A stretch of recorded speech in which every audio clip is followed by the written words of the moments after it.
Maseches Dov Metzia Samach Zayin Amud Beis. Welcome to our Amud Yomi Shiur. Once again, we're here. He's Guneshach Samach Zayin Amud Beis, top of the page, middle of the sugya of Mashkanta.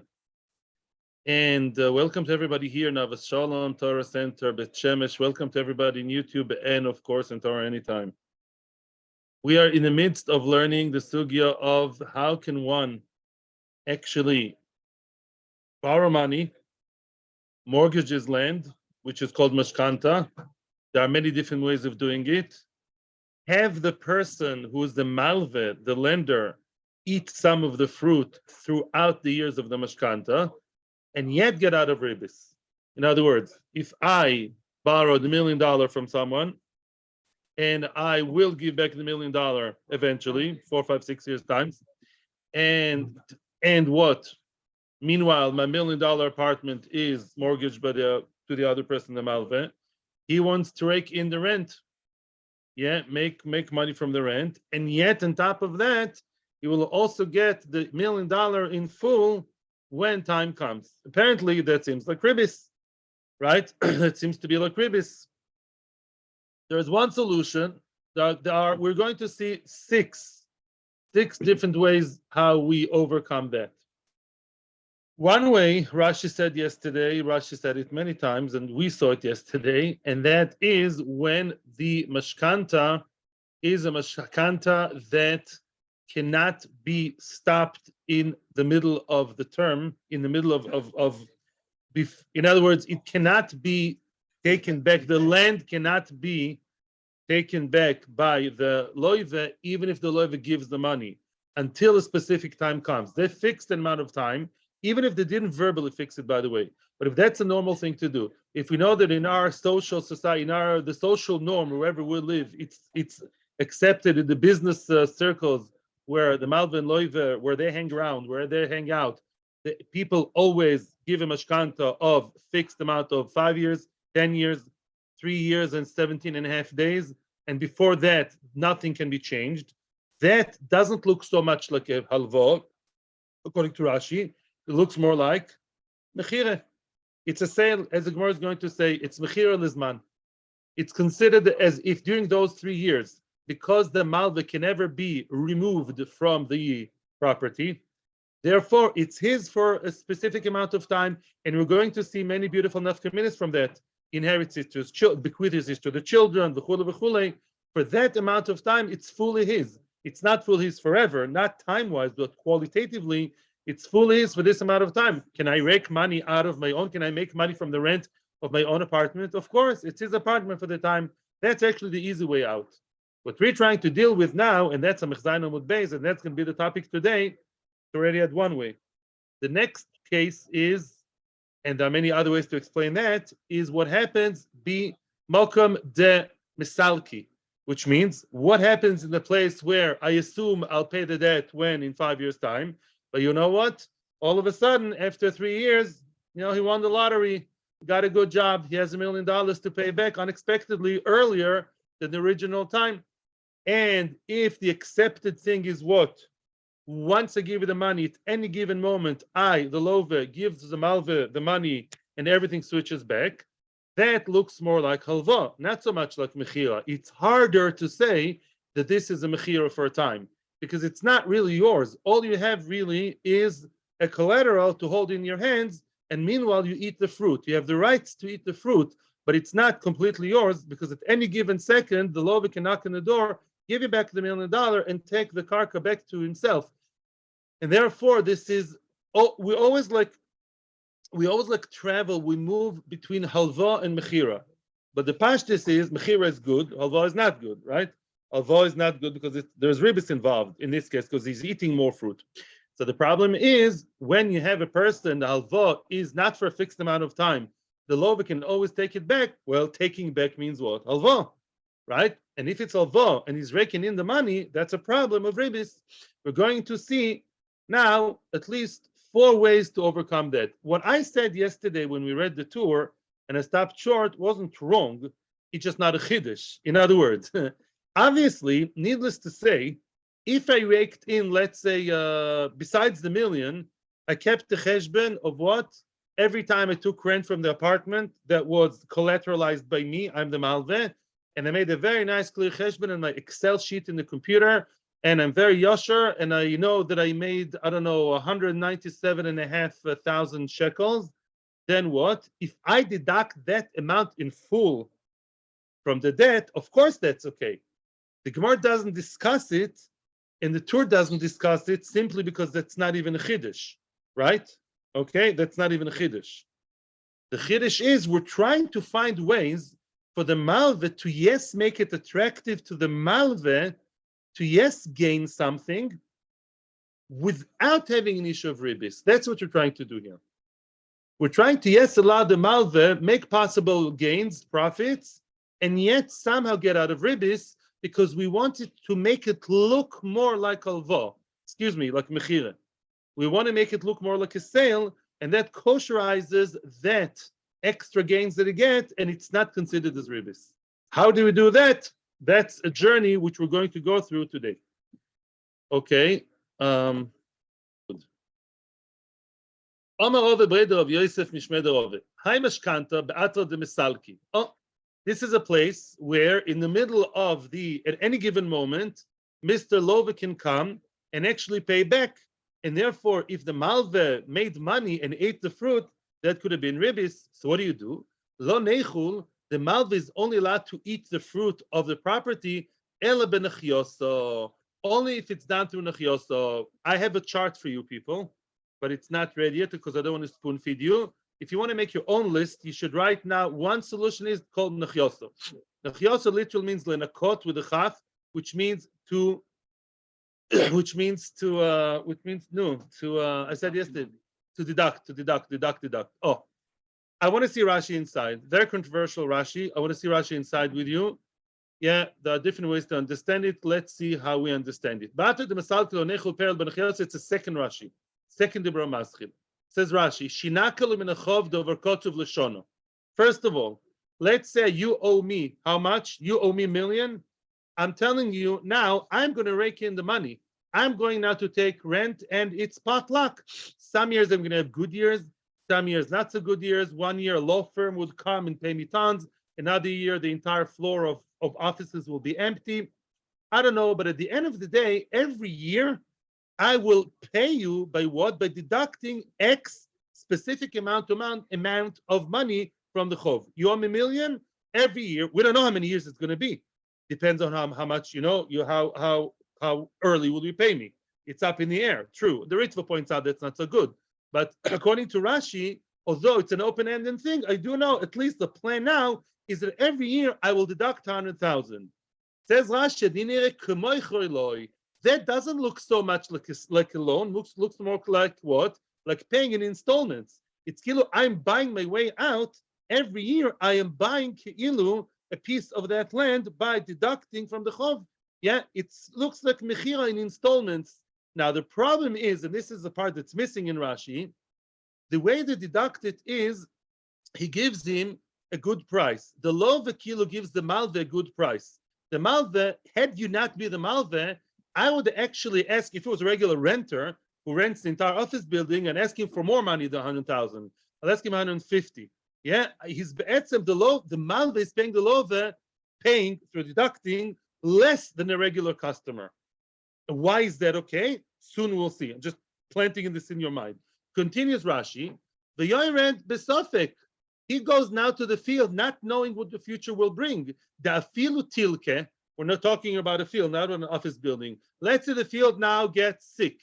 Tilke. Now the field is not going to yield any fruit. Below yuba peiros, there won't be any fruit at all. Dry year. Still inoculate oisa kitzva, right? In other words, he's still going to pay the same amount of money.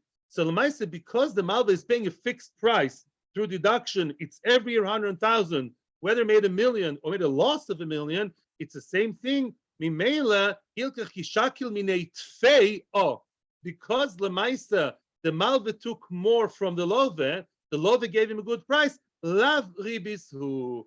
That's not considered to be Ribbis. In other words, people would say, why is it Mr. Malva is getting that office building for what? Only 100,000 a year? Because why? Because he's the malve. Because it's Ribbis. He's giving him good price. Says the Torah, no. Says Rashi, no. No.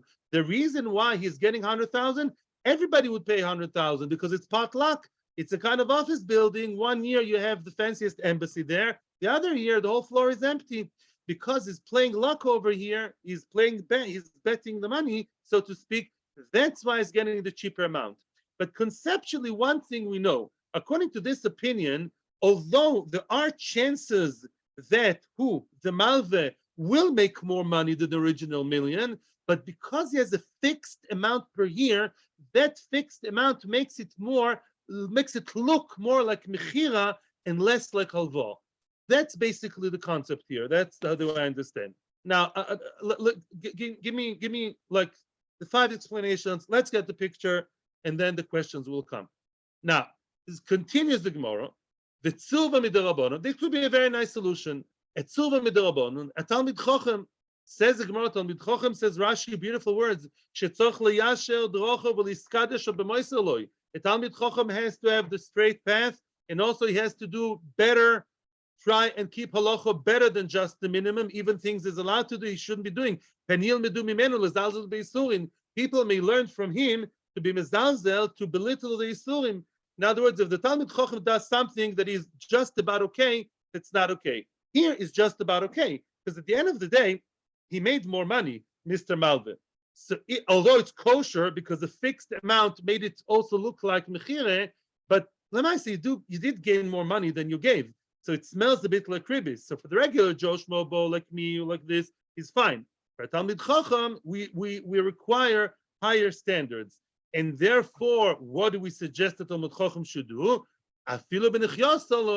First of all, that nakyasa, that solution is not good enough for Talmid Chacham. A Talmid Chacham who's the malve, he lent money. A rich Talmid Chacham wants to lend $1 million, and he also wants to make some money on the side. He sits in koilel. So he does want to make some extra money from that vineyard or office building. Is there a way for him to have kosher ribbis by that way of what? Lending, receiving mashkanta, and eating from the mashkanta? Does he have an alternative solution? Says the Gemara, yes, bekitzusa. Number 2. In our list, we had nechyasa. Now we have another term called kitzusa. Yes, I'm willing to your questions now. Yep. Excellent. Dr. Gemara, welcome to the new term called kitzusa. What is kitzusa? Now, before the Gemara defines what kitzusa is, the Gemara will tell us there's a machloikes whether it's allowed or not allowed. And then we're going to define it. By the way, there are 2 definitions for kitzusa. Kitzusa A, kitzusa B. Hanicha, Frank the Gemara, you tell me a Talmid Chochem has a better solution called kitzusa. That's okay, Leman Domer kitzusa sharia. According to Mandomer, later we're going to see different opinions. The kitzusa says, okay, great, let a Talmid Chochem use the solution. According to the opinion that says the kitzusa is not allowed, what are you going to say? Talmid Chochem cannot use nachyosa, the yearly payment, and he cannot use kitzusa, whatever that means. But first of all, let's now calm down and try to understand what is kitzusa. Deitma. Kitzusa, whatever that means. Rav Acha and Ravina argued about that. Mechavrusa told me, do you know that Rav Acha and Ravina, he says more in Psochim, I think says, or in Gittin, Rav Acha is always the Machmir. Okay? Chad Omer Kitzusa Sharia, one of them Kitzusa is allowed. V'chad Omer Kitzusa Asira. One of them says, I guess Rav Acha says Kitzusa is not allowed. And the question we're all eager to know, we're getting all antsy, hey, Chidami Kitzusa, what on earth is that Kitzusa already? We're not some machlekes whether it's allowed or not allowed. We're looking, the Talmid Chochem is now waiting very patiently by the rabbi's office to get the heter, to get into the land, to make money in a super kosher way, whether it's better than Nachyosa. It's called Kitzusa. What is Kitzusa? Hey, Chidami Kitzusa, the Omar Lei says the Omar Lei says the Malve, who's now sitting in the land, to the Love. Ad chamesh shanim achina lebelo nachyosa. Let's decide now that potentially, well, let's say, according to Rishonim, say, let's say 10 years. It's true, you may stop it cold in the middle, stop short in the middle, and come with $1 million. Originally, like you can do with a bank. I know that, in the bank, you can borrow money for a year, but if you come before, right, with the money, you can pay it, right, in advance. in the middle of the term. So let's decide, you and I lent you money. I want to sit in that nice pretty little piece of land, the beautiful vineyard, and sell the wine for 10 years. Let's divide it kitzusa. What's kates? End. What's katzutz? Cut. Let's cut it to two clear cut pieces of cake. The first 5 years, the first 5 years, I'm gonna have fun, no nechyosa whatsoever. I will rake as much money as I feel like, without deducting. The first 5 years, it's mine, not mine completely, because I'm aware of the fact you can kick me out any given moment. But as long as you don't, for the first 5 years, at least according to the plan, it will be completely mine, meaning mitzad deravochim, without nechyosa. I can make $1 million from those offices or from that vineyard. Mikan ve'elach shayam elecha kulu peri. The other 5 years will be the other extreme, very extreme. The other 5 years, I will write down every penny extra that I'll make will go back to you through deducting from the debt. Yeah, it'll be very clear cut. The beginning is the bonanza time for me. The other 5 years, I'm not making one dime, one half a quarter, one shekel on that, and you'll get through deduction everything that I will make. Why is that better? You're asking together with the Ritva, or what are you asking?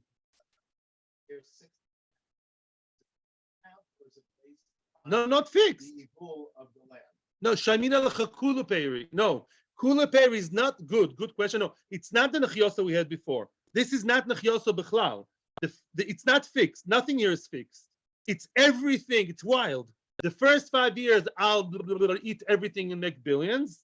And the other 5 years, it will be completely yours, which means, no, not even by fixed amount or reduction or any other plan. The next 5 years, yeah, I mean, let's say $1 million. The next 5 years, every bit of revach that I'll make will be deducted from your $1 million. What happens if we go past $1 million? So I'll pay you. We'll talk then. I don't know. But Lemaisa, what's wrong? Once they hit $1 million, okay, it's not the issue. Good. Now, why is it any better? Why is it better than a chiyosah? Frek the Ritva. Says the Ritva, when it's very clear cut, we care about looks over here. We care about the fad. Should it look like halva? Look like mechira. Says the Ritva something innovative that looks like arisus. When it's very clear that I'm working X and I'm getting X, you're getting what? Arisus is a sharecropper. When we work, as we say in more coarse language, by percentage, and it's very, very clear, I work your field and I'm a sharecropper, right? I get 40% and you get 60%, and it's very, very clear cut. And we count the dimes and the pennies and the wheat. So too over here. Because it's very clear cut, divided from X to Y and then Y to Z, that means that really it's like I am working in your field. Really, the field belongs to the lover. I'm working in a field like a worker. That's why I make so much money, not because I'm the malve and I'm getting ribbis. Because we decided the first 5 years is mine and the second 5 years is yours. Because it's clear cut like that, it doesn't translate itself to be what? To be me raking money on your field because why? Because I'm the malve and I'm making more money because of ribbis. No, I'm making more money because, as you said many times, I'm the one sweating over here. I'm sweating, I'm getting the Thai workers. And for the first 5 years, it's just clearly mine. And the next 5 years, it's clearly yours. Because of that clear-cut division, it looks like I'm a sharecropper kind of worker, and a sharecropper worker is allowed to make money. Power to the people. That's why we believe it's better.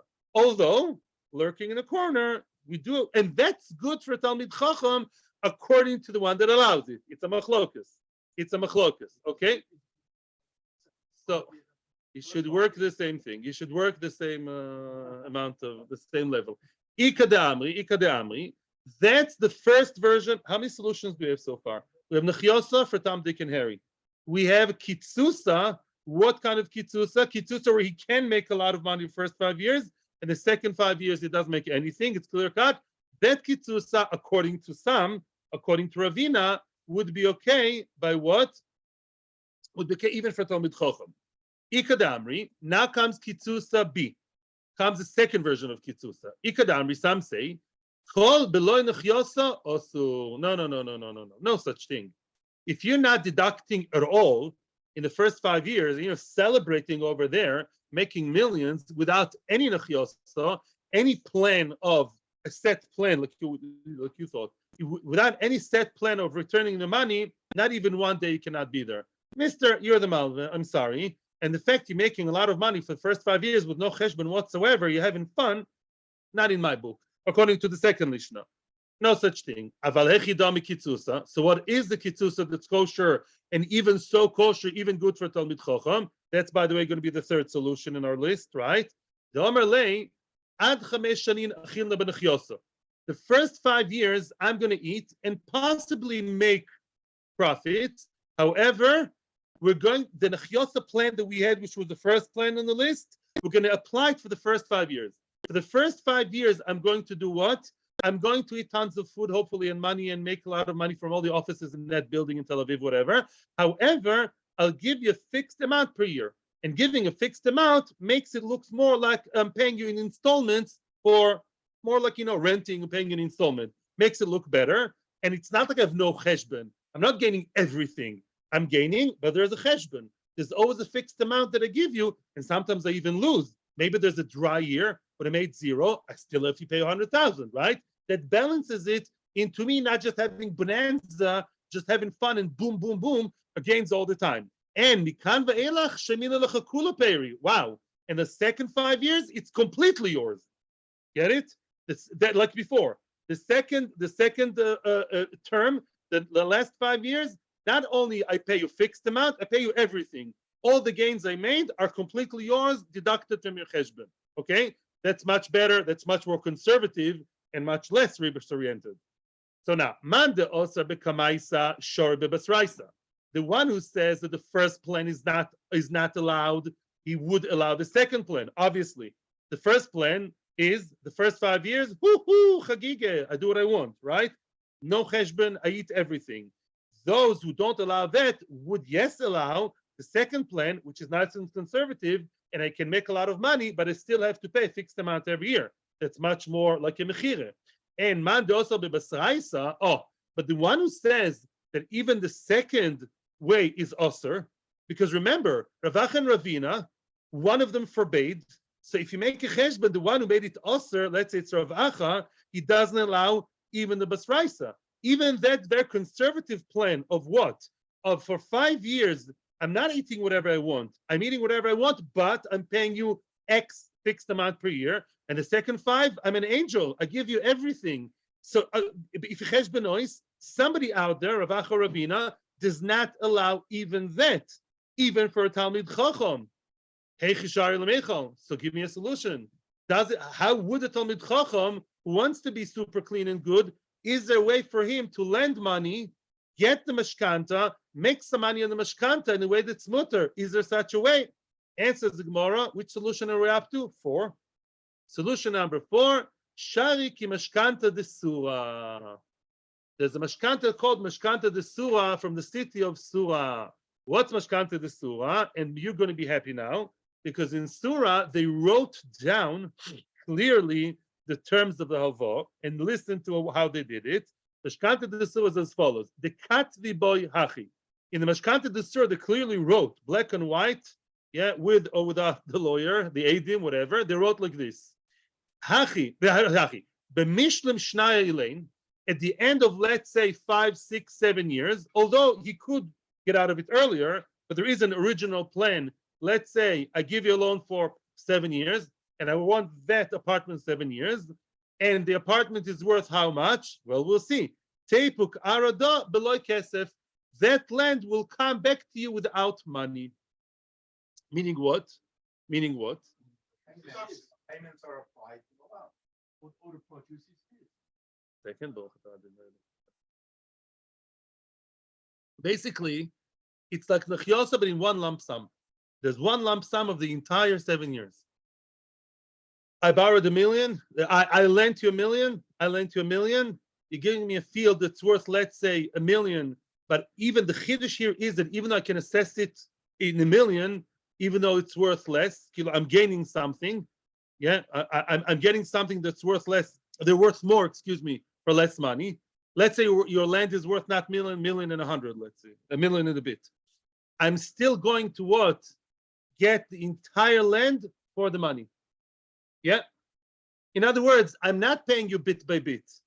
I'm going to give you the entire land will be completely mine without any money coming back. In 7 years' time, you're not going to give me any money.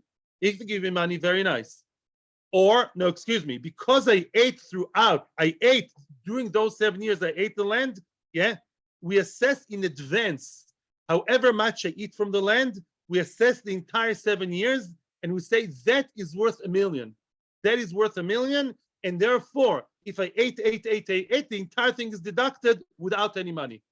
I'll give you back the land and you don't have to pay a dime. Why don't you have to pay a dime? Because I ate from the land everything. That was the payment. You paid me through me eating from the field. Maybe it's not worth $1 million. I'm going to set it as if it is.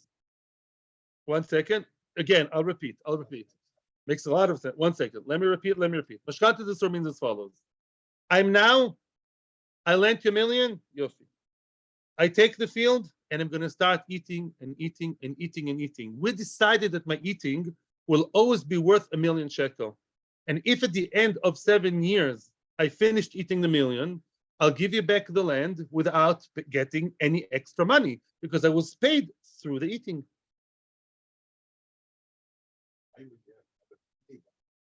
Why would everyone? Why not? What if in 6 years there's a drought and you don't get one grape? Oh, 1 You don't second. get one grape. I mean, it's like going to Las Vegas.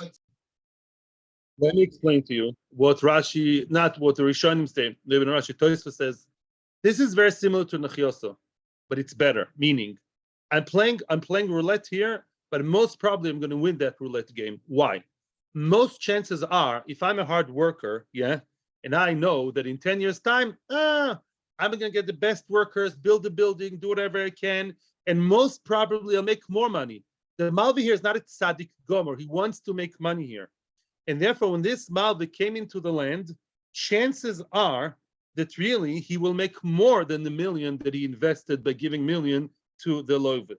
Why is it okay? Says your friend Baruch, as Rashi said before in this Tosfos says, because there are chances, because theoretically at least, I can have a year of drought, or a year of corona when nobody goes to the offices and people lost money, or I can have all kinds of things like that.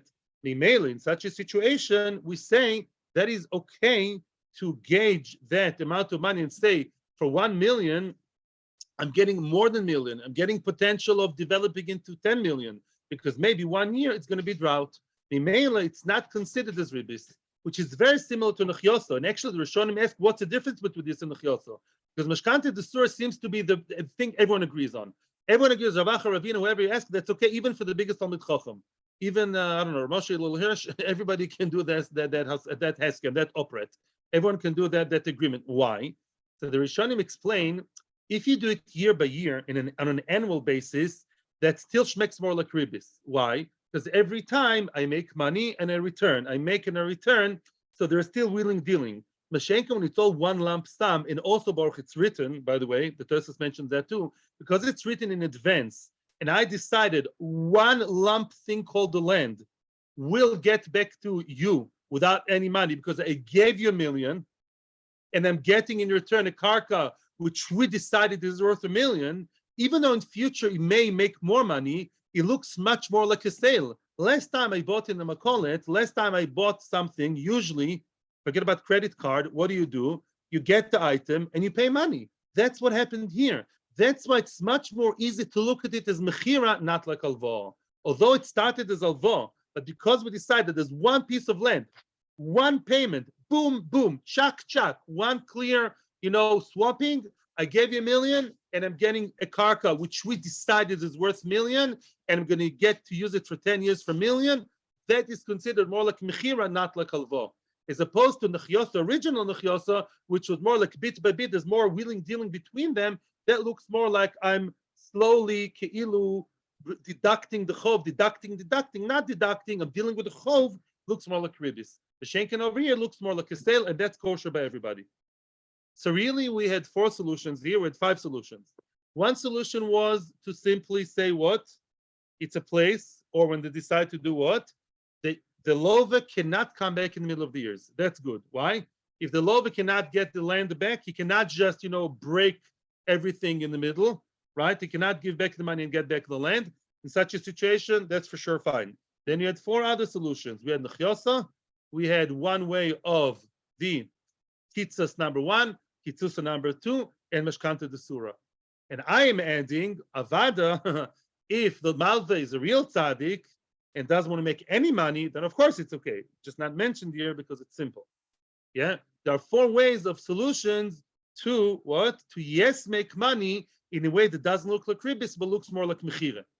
But different ways. Everyone agrees Mashkanta de Surah is the best. If right from the start we decided I gave you $1 million, I got $1 million in the shape of a land, I'm not going to see in the next 10 years. No dealing willing between us. In 10 years' time, once I finished raking in, the land what?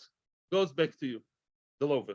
Because you paid me the loan, which really view now as Mechire, by giving in the land for 10 years, by leasing for 10 years. It's like a lease of 10 years. Okay. Yes, question time, and then we continue. Yeah. To prepare for the upcoming, it's not even a sugya, very interesting statement we're going to see now. Let's review. Really, there are 2 ways how to deal with it. The second way has many versions, and the first one is one version. One way of dealing with the mashkanta, deloy hadra. I don't want to see your face, even if you have $1 million cash that smell nice. No. Lamaisa, it's going to be my land for 10 years, and therefore it's considered as kinyan lizman. The Malva is the owner for the next 10 years. That's absolutely the way it's looked like, according to Rashi. The second way is what? No.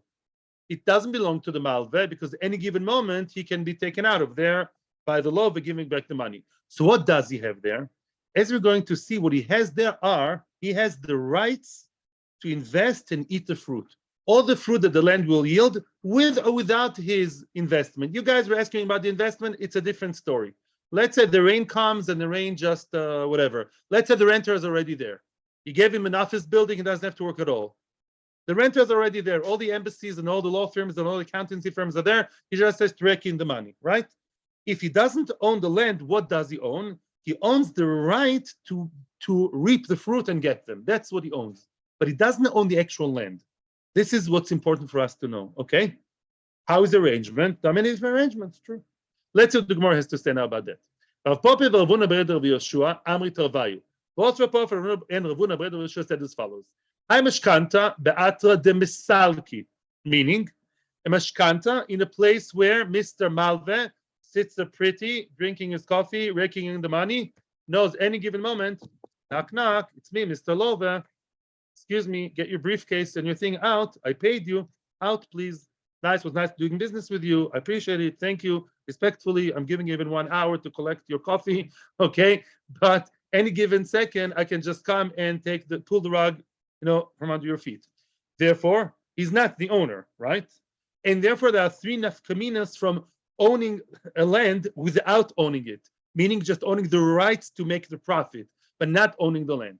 First of all, ein bal choiv goy v'himena.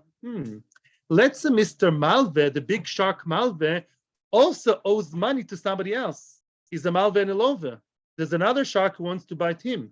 In other words, he also, he owes money to somebody else. Can he pay that somebody else with the land that he's now holding?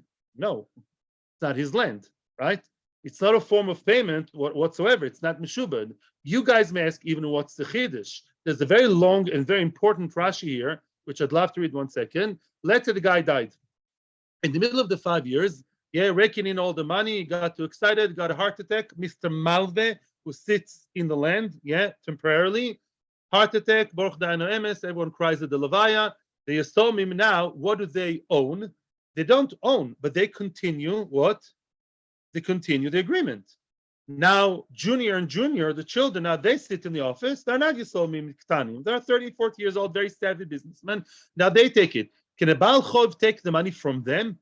Somebody who lent money to the dead father, can he take it from them, let's say, for the next 2.5 years, the remaining time of the agreement, and say, now you owe me money, your father owed me money? No. Why not? Psh. Wow. It's like, very nice. Wow. It's like metaltali not lekarka, which means, Rashi explains they're a very big yesod. And although it's going to take time, I will explain. Children, don't faint, please. Yesoimim Ikar Adin don't have to pay the debts of their father, which means father owes money. Yorshim of any age or stage, any shape, color, or gender. Wait till I finish, okay? The 50 years old savvy guy who knows exactly what's going on in his father's business. Me'ikar Adin.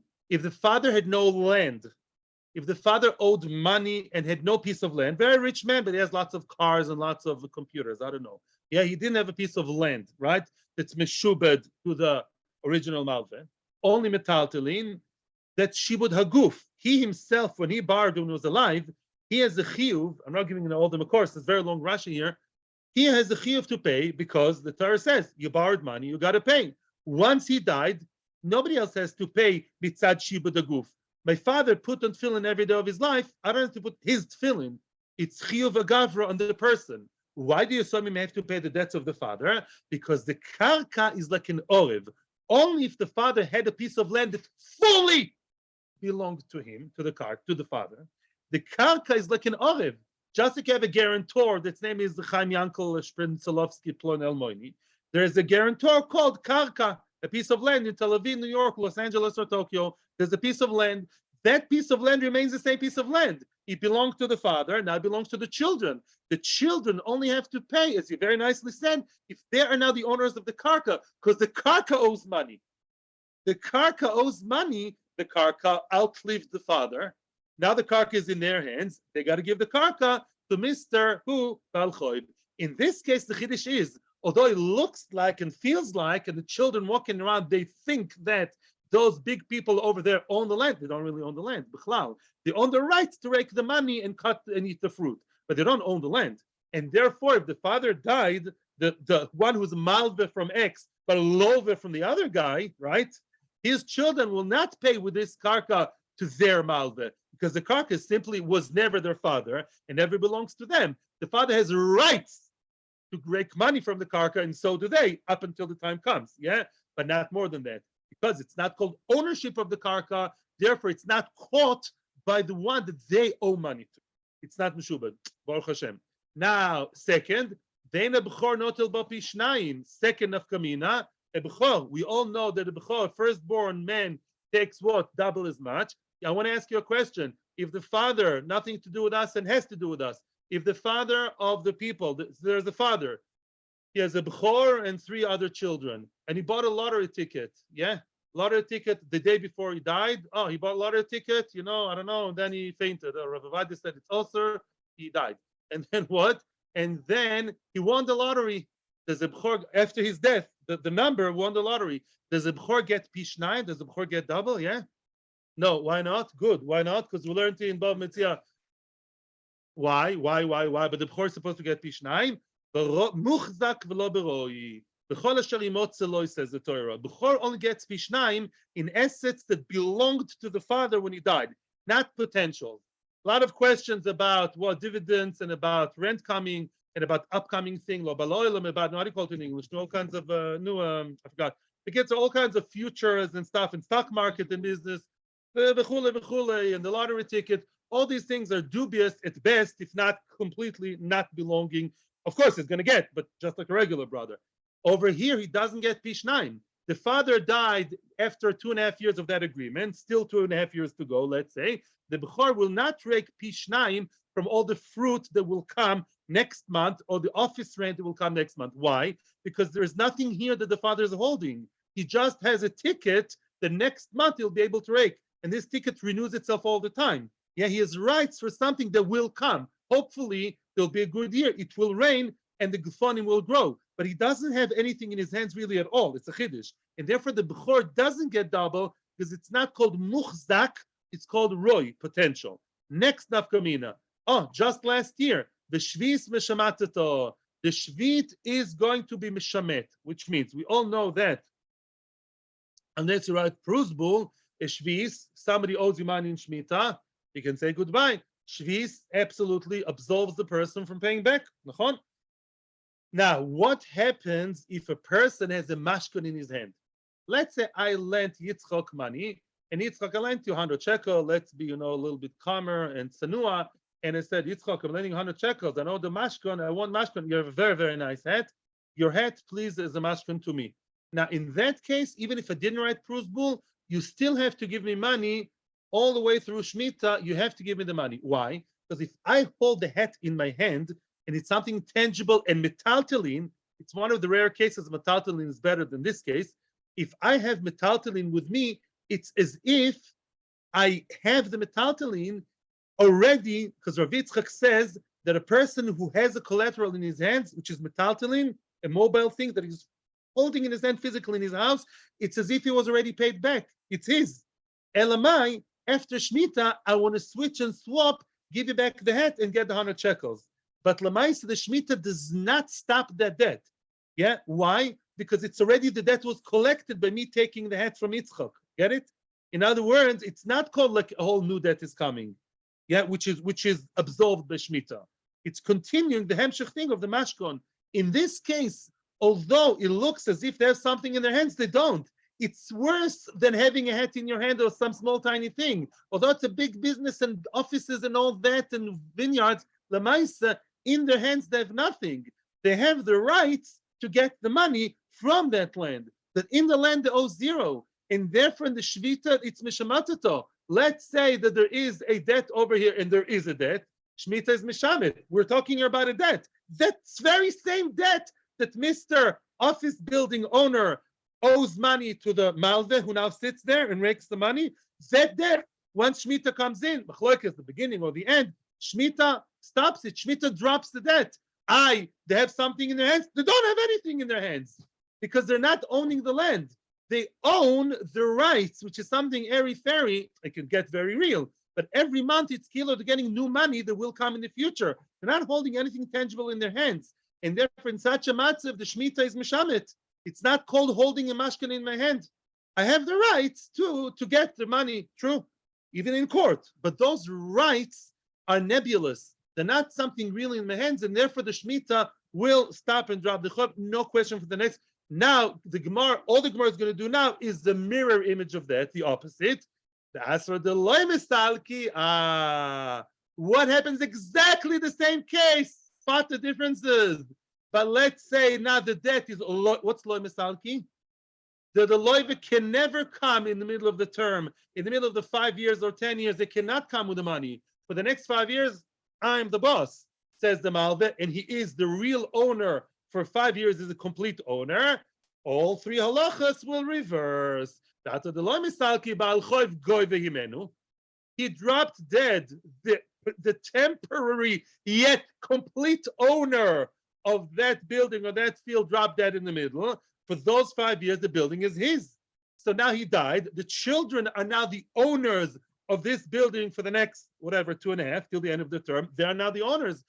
Yes, they are the owners till the end of the term. If they're malve, they also owe money. If their malve comes knocks on the door and say, I want to sit here nicely in the office and rake in all the money for the next 2.5 years, he will kick them out at least till the end of the term because they own the land, and the land is an orev, the guarantor of the father who died.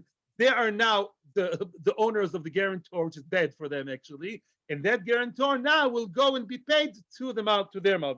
Give me a minute, okay? Ubchor noitel boy pishnayim. Ebchor takes double.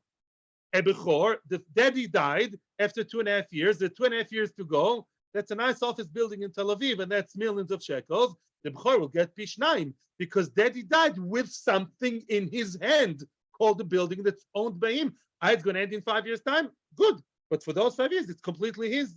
The ain't shvis meshamateto, and the shvis is not meshamet. The shvis is not meshamet. Why? Because they're holding something in their hands. It's like holding a collateral. The collateral called a building, whatever, land, vineyard, and therefore those things, yeah, that ownership is called, for sure, it's called ownership, yeah.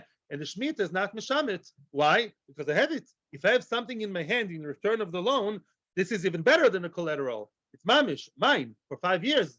Nothing can stop me from being an owner, not even Shemitah. Shemitah stops debts, not ownerships. It's my ownership for the next 5 years, and therefore the Shemitah doesn't interrupt it.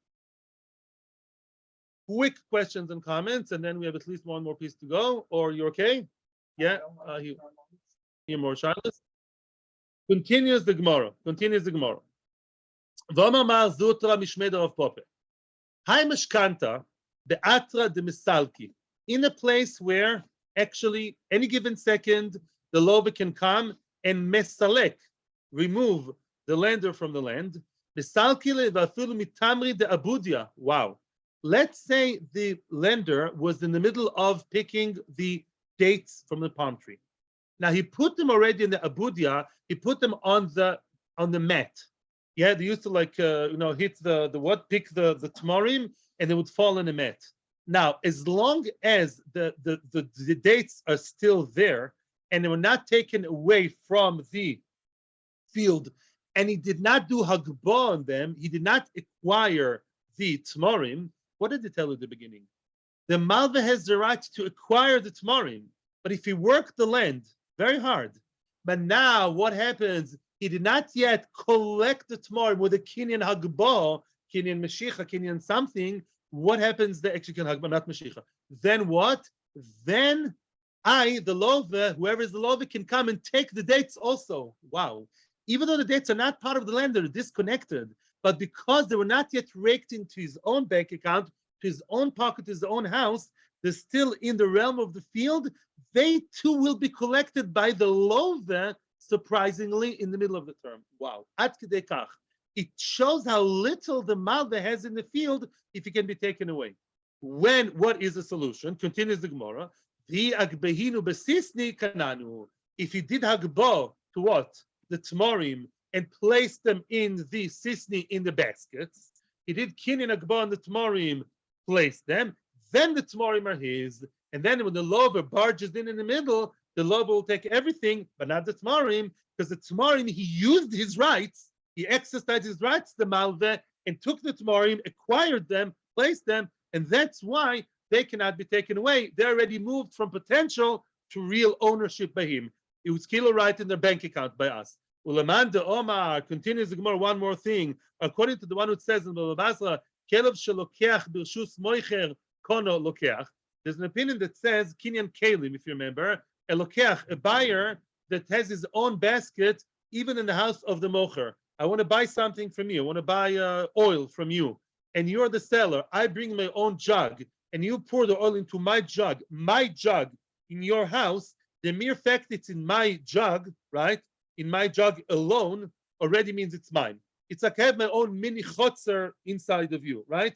I have my embassy, yeah, or like autonomy in you. Then I'm koine. Oh, according to man domer that says I am koine, afilu de lo yagbanu b'sisni kanonu. Then even without hagbah, the malve acquired the tamarim by having it on the mat. Since the mat belongs to the malve, the mat is an embassy of the malve inside the great big sea of what? The ownership of the love, because really the malve does not own the field, but he owns the mat. If it's on the mat, that according to that mandomar, it came to safe haven, came to my ownership, my place. The malve belongs to me, and he cannot take it away. Ad kan for today. Questions or comments are welcome. Thank you very much. Have a great day to everyone in Torah Anytime, YouTube, and everybody here. Thank you for your questions and comments and listening. Everybody in Avos Shalom, thank you. Have a terrific day.